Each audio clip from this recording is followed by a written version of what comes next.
Good morning. You're listening to Insurance Matchmaking, your path to health, life, and Medicare coverage with Matt Libby Insurance. And now, sharing his knowledge, here's your host, Matt Libby. Well, good morning. Welcome back to Insurance Matchmaking.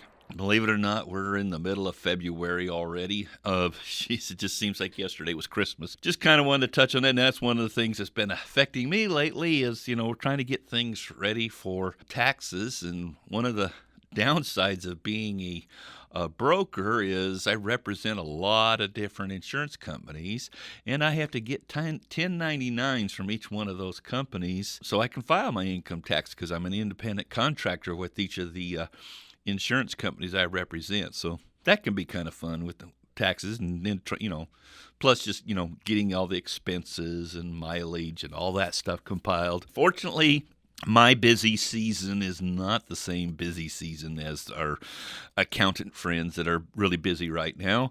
So at least I can kind of get that stuff together. As I always like to say, is like, from October to December, I'm really busy. The rest of the year I have to work. One of those things at this point is bookkeeping, but it's also that kind of figuring out, okay, what marketing is going to work.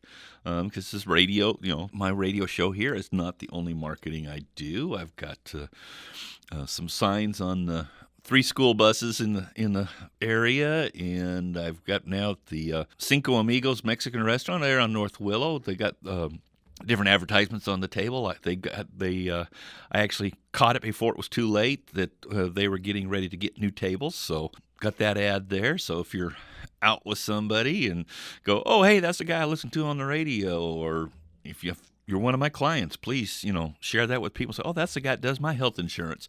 So those are some ways you can help me out. I did have somebody come in the office about a week ago when I'm recording here, not necessarily when you hear this, and took the time to actually say, oh, and the reason we're here, we saw your ad in this business directory. So it's nice to know where that advertising is going and who's seeing it where, and because it costs money to do the advertising, and if I don't see any return on that investment, I could probably spend that money somewhere else. So want to make sure that I'm making good use of my funds. I do have a payroll to meet, and I've got a wife to keep, so need to know that my money's well spent and not just being thrown down the drain because the advertising that I'm spending on it's not doing much for me. So those are some things that's good to know when we're getting that feedback. And on that, as you've heard me mention lots of times, insurancematchmaking.com.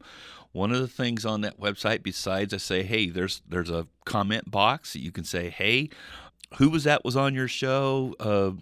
I think I need to talk to them. Can you send me their email or their website? So that's one way you can contact us. The other thing is if you know someone that would be a great guest on the show, I would love to have somebody say, hey, you need to contact so-and-so. I think you two should meet, and that person should be on the show with you. And the other is, hey, there's something that maybe I haven't covered, and you're going, hey, I've always have this question, or people always say this, am I doing that right? So that is one of those things, you can comment.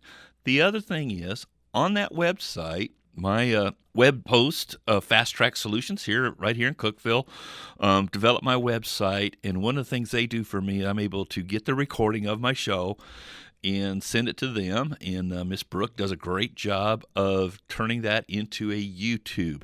And so my shows are evergreen, as they say, that you can go to YouTube and listen to past shows. I know recently in the last couple weeks or a few weeks back that there was some issues with the show not airing on time. I was assured it did air, just it ran late. It was a satellite issue, the way they run the radio show, their partnership with other radio stations in their network in, what is the old saying? To err is human, to really foul things up takes a computer.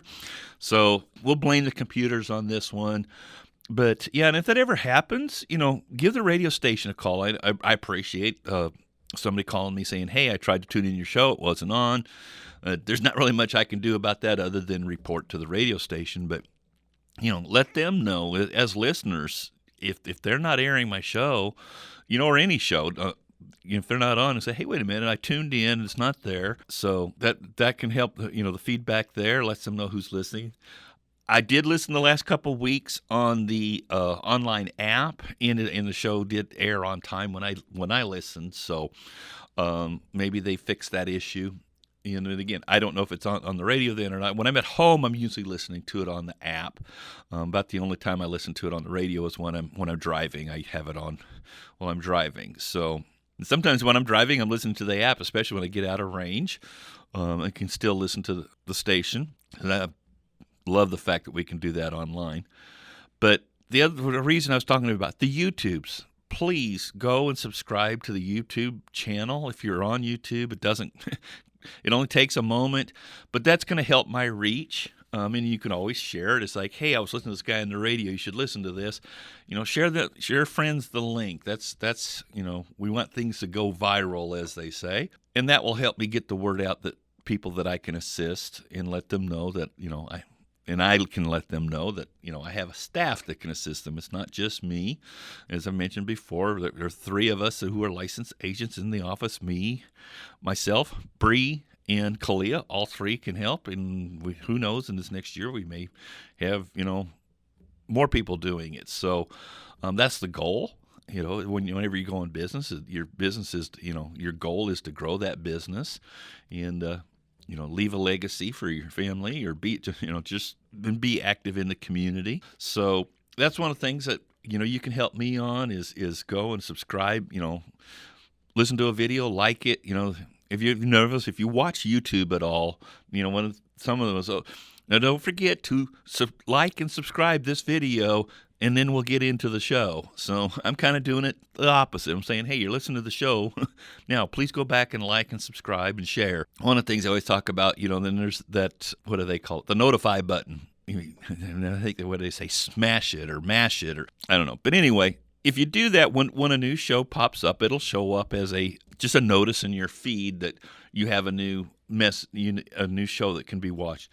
And it's very inobtrusive. It's not like, we're going to be spamming you. We don't email you and say, hey, new show's out, and text, email and text and all that. It's just, it'll pop up the little red numeral will show up, and you'll have 1 or 2 notifications. And you just go, oh, I hadn't listened to this show. So that's some things you can do to help me get the word out on this show. Talking about insurance, I guess I need to get into that. I've been ranting about how you can help me in my advertising. Did some online training yesterday with several carriers. It was a really neat program. They kind of set it up that like we would do. I think we're kind of doing a little bit more online now, but a lot of times we have conferences and you'll have a speaker from a certain carrier, or they'll come in and talk to the agents in the office. I used to do that a lot when I was in the Knoxville area. We'd have a carrier come in. Maybe they're announcing a new product, or they're pushing hey, we're doing a special incentive. You sell more of these plans, you get bonuses, things like that. Well, this was done online. And there was a couple carriers that I wasn't interested in. It was like each one had like an hour block. And so, and it was a Zoom that kind of was running. I could log into the Zoom and listen to the presentation, and when that one was over, I could log out of Zoom, work on something for an hour, and then come back an hour later and get on the one I wanted to listen to. And it was very helpful. There was several carriers that some of the features of their plans, and there were plans that I know and I've written, and wasn't clear on a couple things. One of them was one plan that you can go up to a $10,000 reimbursement for a hospital stay. Well, it was my understanding if you use it, that was once a year, and found out that that feature actually resets after 60 days, that if you're in the hospital again, it would pay again. Now, of course, if you're requesting the up to $10,000, it is going to be more. So, and it also is going to reflect on your age. If you're older, more coverage is going to cost more, but it really fits is because some of these health plans have really high deductibles, really high max out of pocket. And of course, if you're going through the ACA marketplace based on your income, you get that tax credit. So a lot of times, hey, getting that bronze plan can be a really good deal in that regard. You can get it, 0 or very low, but you're going to have a really high deductible. And like I said, close to $10,000 max out of pocket. And so having that, and most of the time what concerns people in that case is, hey, what if something happens and I'm in the hospital? I'm not going to have the money to pay for that, beyond the fact that, hey, if you're still working, you're not going to be working at that time either. So there's other things we need to look at there. But so that $10,000 reimbursement, you're not going to worry about that hospital bill, and then all your other health care is going to be covered because you've hit that max out of pocket. So that can come in handy. But and like I said, is depending on your age, how expensive that's going to be. But that's a neat feature that it's going to reset after 60 days in case you had another hospitalization later in the year. That doesn't always happen, but it can happen. And the neat things with those plans, as I've mentioned many times, is once you get that plan, that rate doesn't go up. In fact, that plan there will actually continue even when you're over 65. Now, you can only get the plan up through age 64, but once you have it, you can keep it. So that's a neat thing there. And that was the thing, a couple of the other plans that came up, that one of them was, and I can't remember the carrier, I'll have to go back and look at that, but it was, a critical illness. And a lot of plans like that will drop their value. So like if you have a $50,000 critical illness plan, it will pay if you have a heart attack or get cancer or have a lot of other. They say critical illness because there's a lot of different things on there that could come into play. In fact, actually some of them, blindness and deafness, would trigger a payout. A lot of those plans will either end or like cut in half when you turn 65, and this one here does not. So, if you get a $50,000 or $100,000 critical illness policy when you're 40, 45, and fairly affordable, that, hey, when you're 75, you still have that plan, and it would still pay out if something happens. So those can come in handy. One of the other carriers had what we call cancer, heart attack, and stroke. And a lot of times you'll get that plan, and it's like you get the cancer plan, and then you get the heart attack and stroke coverage as what we call a rider, as an add-on to that policy. But the problem with some of those policies are, if you have a claim for one of those incidences, it's done. The policy's over. So the neat thing with this company was, yes, you do it as one application, but it's issued as two separate policies. So if you did have a heart attack or stroke, it doesn't cancel your cancer insurance. So you still have cancer protection, or vice versa. If you get cancer and get that bonus, that claim paid, you still have that opportunity to have something to cover a heart attack or stroke if it happens later. And unfortunately, usually things like that do happen because when you have things like cancer, you have other health issues going on, so you could end up having a heart attack or stroke. So those are some good plans. The other is one of the plans I was looking at had a return of premium. Looks like I'm coming up on the break. So I'll talk about that here in a bit after we come back after the commercials. Need a little help with home repairs? The Habitat for Humanity Critical Repair Program is here to lend a hand. We're accepting applications now through February 14th for non-emergency repairs like plumbing, roofing, and more. Visit uchabitat.org and click the Critical Repairs Program tab to apply, or stop by our office at 1546 East Spring Street, Suite B. Don't wait. Applications must be postmarked by February 14th. Habitat for Humanity, helping you make your home a better place. Equal opportunity provider. Discrimination is prohibited by federal law. Did you know all internet services aren't the same? Differences in speed, reliability, and cost can make a big impact on your daily life. That's why Twin Lakes invested in fiber technology to bring vital broadband services to our communities in the Upper Cumberland. With fiber, you get the fastest, most reliable internet around. Perfect for streaming, gaming, and staying connected. Experience the difference that fiber makes. Learn more at 800-644-8582 or visit twinlakes.net. And now, back to Insurance Matchmaking with Matt Libby Insurance. All right, we're back from the break. Just before the commercial break there, I was talking about plans with return of premium. And that can come in very handy. Now, a lot of times, you're going to pay a little bit more per month when you have a return of premium plan. But depending on when you decide, hey, I don't want this policy anymore, you can get that income back. Now, the particular plan that was on the training I was doing yesterday was a whole life plan, and it's set up basically as what we call a final expense plan. But this plan isn't just for those that, as we would classify as seniors. This actually was 84 or 90. I have to go back and look at my notes from yesterday. But from age 0 to at least age 84, and like I said, I think it maybe even was up to 90.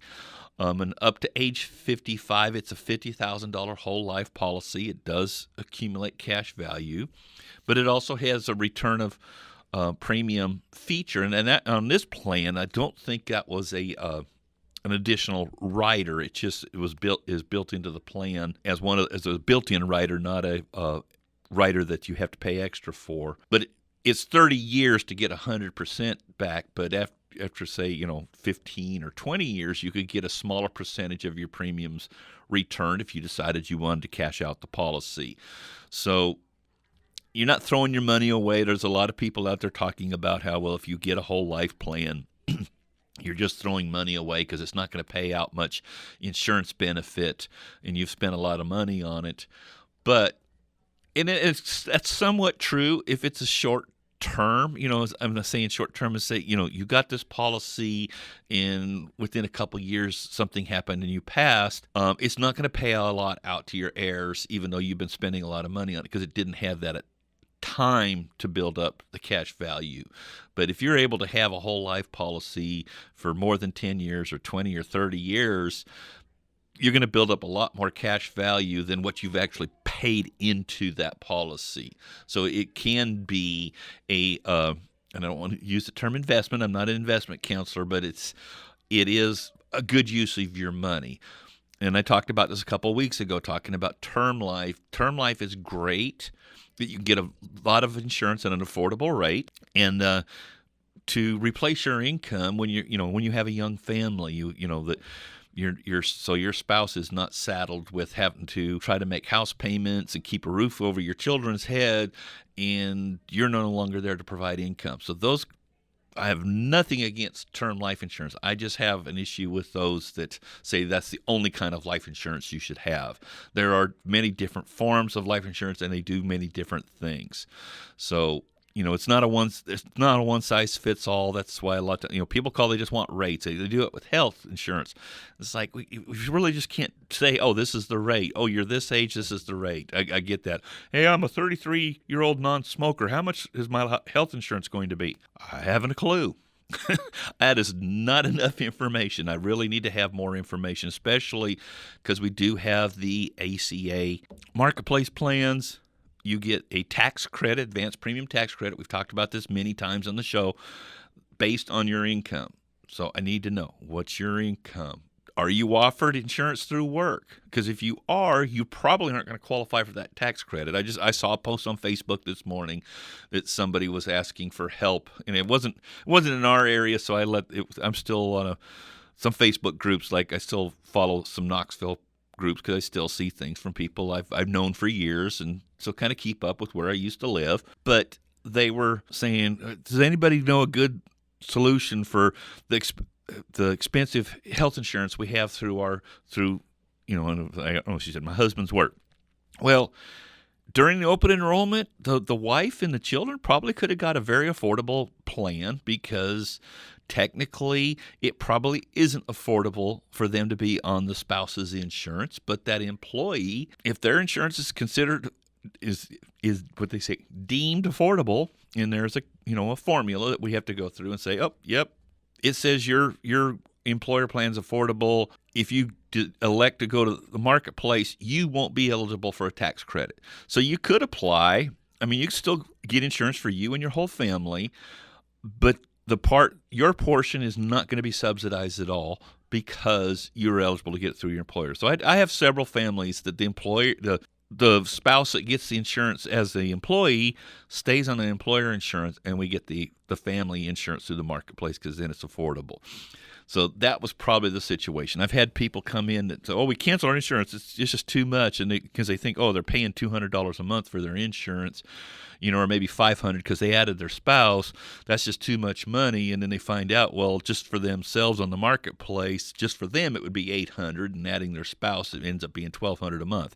And then they realize how affordable their group plan was. So don't make rash decisions. If you're thinking about seeing if leaving the employer plan makes sense, come talk to us. Because again, it may be a matter of the employee staying on there, but their spouse or family members going on something else.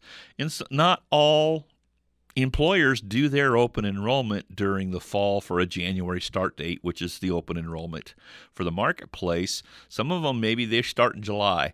And so they're getting ready. They're going through that open enrollment process at work now, saying, okay, here's the plans. This is what it costs. This is how much it's going to cost to add your family, or how much to add your spouse, how much to add your spouse and children. And we need you to fill out your election form by March 31st. Hey, that's great. Come see us, because that gives us time to work. Because if you don't re-enroll your spouse in your group plan that's supposed to start in July, they're losing coverage. And that does open up a special enrollment period where we can get them covered during that time. But if you just decide, I'm going to drop my health insurance plan at work and go on the marketplace, that might not qualify for a special enrollment because you voluntarily left that plan. So be very cautious. Don't just drop a plan because you think it's too expensive and then try to find a plan that's affordable. What I have to offer might not be more affordable. We have lots of options. One of the things is fixed indemnity plans. I've saw and again, one of the trainings I went through wasn't really looking at it, and saw they brought up some of the features of a plan. And I've marketed this plan, but it actually has more out-of-pocket protection than I thought it did. So it actually makes it a little bit better choice for some folks. And one of the things I love about this plan is on the brochure, it says, this is how much it is for an individual. This is how much it is for a family. Now, there is an extra charge if you have, and I can't remember if it's 3 kids or 5 kids, there's a certain number of children that you do have to start adding on to add a child to your plan in addition to the so many children. So, you can't be a family with 11 kids and pay the same as somebody, a couple with 1 child. So it does have a threshold of, hey, if you have more kids than this, then you're going to pay extra for each additional child you're adding on. And it's not that much to add each kid. It's still very affordable. And it's what we call a fixed indemnity or fixed benefit plan. It'll pay so much for a doctor visit. It'll pay so much for urgent care, so much for a surgery, so much for a hospital stay. And those amounts are for each person. The maximum out of pocket is for each person. So it is very generous plan. And the other ones, it's age banded. So it's whoever, you or the oldest member that's signing up, the oldest spouse is going to be the one that determines the rate, the age band you're in. The beauty is it doesn't go up as you get older. And it's one of those plans of, you have to get it before age 65, but it doesn't end because you turn 65. So you can still use it along with your Medicare plan. But they say, one of the beauties, hey, if you're 49 and you move into that 60-year-old or that 50-year-old bracket, because it's like 50 to 64 is the high bracket. If you get it at 49, you're paying it at the 30 to 49 rate, even when you're 55 and 60. So that's a great plan. They're most plans that I offer, as we call the complementary or ancillary supplemental plans, are going to be a lock-in on the rate. There's one plan, and I think I talked about it just last week or recent show, about the short-term home health that kind of fills that gap between no insurance and long-term care. That those do their age bands, they do have an increase. I think at age 85 is the last increase. So if you're very longevity, you don't have to worry about it doesn't raise every year. It's like 5-year increments, and they're not that huge. The increases when you go from one age band to the next are not real big, but fortunately they don't increase each year. So those are some good opportunities there. We have a lot to offer. We have dental. We have several different carriers for dental. The one thing I caution on dental, a lot of times people say, well, my dentist doesn't take that. And it's like, well, they don't take most plans. That's one thing I've noticed about dentists, especially around here. Sometimes they'll be in network with just two carriers. And one of the carriers, which is typically offered through a lot of group plans. In fact, I had the plan myself when I was in the Army. But they don't contract with us brokers to offer that plan. But what generally happens is pretty much all dental plans are going to be a PPO. So it'll say it covers 100% for exam and cleaning, but if that dentist isn't in network, they may still bill you additional. Or it says it's going to pay, 50% for a filling. Well, it may end up being it's only paying 30% of the cost because your dentist isn't in network. And most of the time, dentists, even if they're not in network, they'll file the claim paperwork with you. It's just the balance that you owe is going to be higher than if they were an in-network dentist. So it can still save you. But we try to match up. That's one of the reasons why we have several different carriers, because we have different networks. And so we try to find one that has dentists that are in network, and they will be able to, your exam and cleaning is going to be free twice a year. You're going to be able to get those bite wing x-rays once a year, and your insurance cover it, and you don't have to pay anything for that because you have the insurance. When they're not in network, that's what makes a difference. And some, like I said, some dentists won't even take insurance, or they maybe only take one of the companies, and it's a great company. I'm not going to say the name, but their max coverage for the year is $1,000. So if you have anything major, it's going to go over that $1,000. Now, you're going to get discounts because that dentist is in network with that, but they're not going to pay any more. A root canal and a crown is going to cost you more than $1,000. So you could use up your annual benefit in one visit. So those are some things to kind of look at. And some plans have deductibles, high deductibles. Some plans, I've got one plan that doesn't have any deductible, so that saves you right there. And the neat thing with that plan is it also does not have an annual cap. So we can talk a little bit more about that one one-on-one, but as I mentioned, we have several different networks. I just added another carrier here just a couple months ago that, again, I found dentists that take that network but didn't take any of the networks of the plans I had. So I thought, well, that's a good idea. I'll add that one. I've had a couple people look at those plans, so that's a possibility. So, like I said, there isn't a one-size-fits-all. And that's one of the reasons why it's important to talk to a broker, talk to an independent broker like myself. Don't call an 800 number. You go online shopping yourself, you might just kind of get a little confused. And we don't charge for our services. So give us a call. We get paid if we put you on a plan by that insurance company. Back to, like I said, I get those 1099s from all those other companies. So as I've said, at Matt Libby Insurance, we can cover you head to toe. It doesn't have to cost you an arm and a leg. And tune in next week, and we'll have some more insurance matchmaking advice. Maybe I'll have a guest. Who knows? Talk to you later. You've been listening to Insurance Matchmaking with Matt Libby, your path to health, life, and Medicare coverage with Matt Libby Insurance.